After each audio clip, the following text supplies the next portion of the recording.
ইউক্রেনে রাশিয়ার সেনাদের সঙ্গে তুমুল যুদ্ধ চলছে। রাশিয়ার হাত থেকে দেশকে বাঁচাতে যুদ্ধে ঝাঁপিয়ে পড়েছেন অসংখ্য নারী। সেই তালিকায় নাম লেখালেন দেশটির সাবেক মিস গ্র্যান্ড ইউক্রেন বিজয়ী আনাস্তাসিয়া লেনা।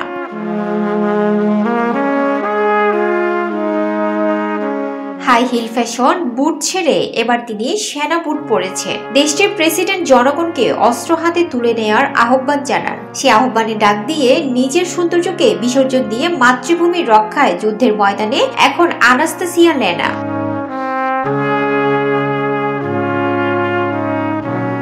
সম্প্রতি নিজের টুইটার অ্যাকাউন্টে অস্ত্র হাতে একটি ছবি পোস্ট করেন আনাস্তাসিয়া। রাস্তায় অবস্থান নেওয়া ইউক্রেন সেনাদের একটি ছবি পোস্ট করে আনাস্তাসিয়া লিখেছেন, আগ্রাসন চালাতে যারা ইউক্রেন সীমান্ত অতিক্রম করবে তাদের কপালে রয়েছে গুলি। আরেকটি পোস্টে ন্যাটোকে বিদ্রূপ করে তিনি লিখেছেন, আমাদের সেনারা এমন বীরের মতো লড়ছে তাতে মনে হচ্ছে ইউক্রেন সেনাবাহিনীতে ঢোকার জন্য শেষমেশ আবেদন করে বসতে পারে ন্যাটো। এই সুন্দরীর ছবি এখন সামাজিক যোগাযোগ মাধ্যমে ছড়িয়ে পড়েছে।